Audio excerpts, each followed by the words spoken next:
Assalomu alaykum, hurmatli asalarichilar.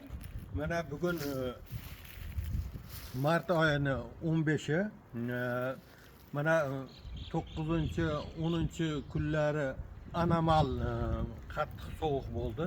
Biz arilarimizda 10 fevralda qisib ushlagan edik. Biz 13-larda ko'rishimiz kerak edi. Qattiq sovuq bo'lgani uchun unda ko'ra olmadik. Bugungi havo harorati ham 15 grad. Mana o'sha oilalarni ochib ko'rsataman men.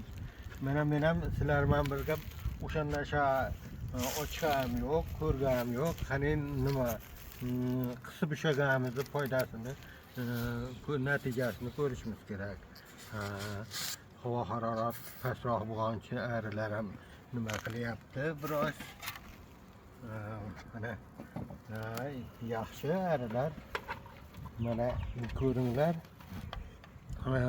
Havo harorati bo'lgani uchun va ustini plyonkasini juda katta ochmayman. Uni vaqt ko'ramiz. Mana arilar mana bu yon taxtani orqa tomoniga ham o'tib nima qilyapti. Endi buni hozir tekshiramiz. Kerak bo'lsa kengaytiramiz. Mana ari ikkala romda ham egallagan. Yon taxtani orqasida mana birinchisini ko'raylikchi. Hozir nima ahvol ekan?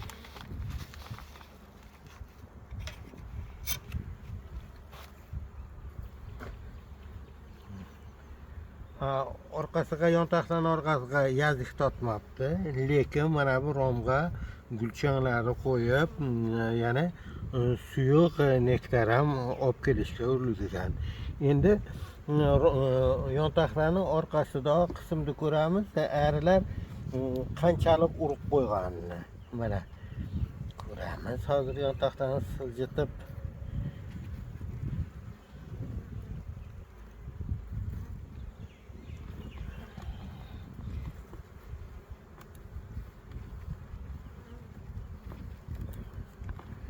yon taxtani orqasidagi romni ko'ramiz hozir. Mana gnezdo qismidagi romka. Oho, arini qarang, qisqanimizda ko'ryapsizmi? Oxirgi romkada ham 80% dan oshiq qismida nima rasplodlar bor bekitilgan.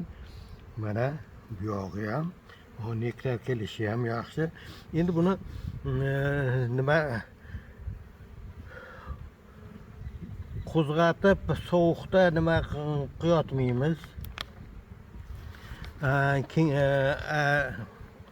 Oilalarda, ya'ni gnezdo qismini kengaytirish vaqti bo'libdi. Shuning uchun biz hozir sovuqda buni biroz izg'irin shabada borda nima qilamiz?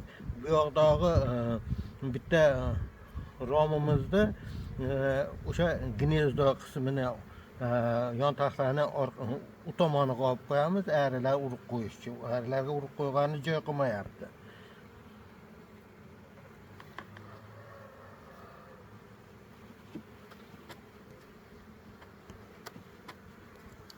Mana bu yon taxtamiz juda plotniy tushgan.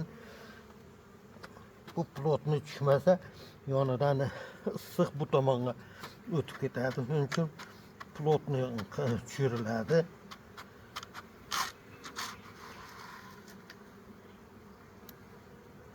Mana endi bu romimizni endi bu yerda 1 2 3 4 5 6 ta romda to'la rasplod bo'lgani uchun, arisi ham ko'p bo'lgani uchun birolay ikkita romga kengaytirib qo'yaveramiz.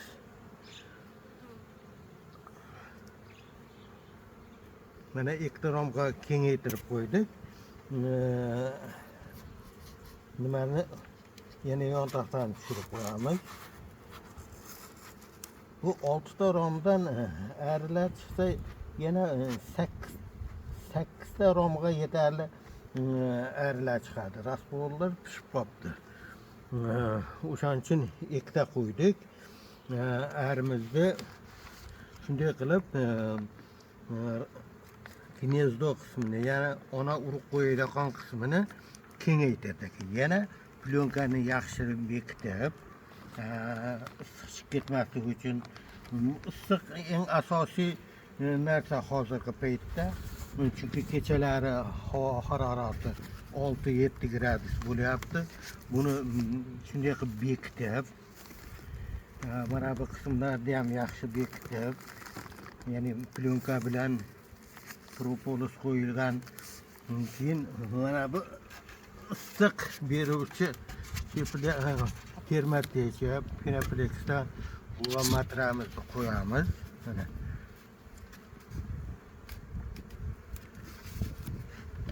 qo'yib yana bekitib qo'yamiz. Endi 2 ta romga kengaytirganimiz uchun buni 10 kun, 10 kundan vohli ochmaymiz. Bu bilan ishimiz yo'q. Arilarni o'zi yaxshi urib qo'yapti, yaxshi 2 ta rom qo'ydik. Ularga urug', gulchang qo'ygan joy bor. Yana 10 kun, 10 kundan keyin yana bir ochib ko'ramiz. Shunday qilib, demak, bugungi 15-martdan boshlab arilarni kengaytirish masalalarini ko'rish kerak va tezda kerak bo'lsa qo'shimcha romlarni berib, arilarni o'sha urug' qo'yadigan qismini, gnezdo qismini kengaytirish kerak. Shunday qilsa arilar yaxshi rivojlanadi va yetarlicha natija olamiz. E'tiborlaringiz uchun rahmat.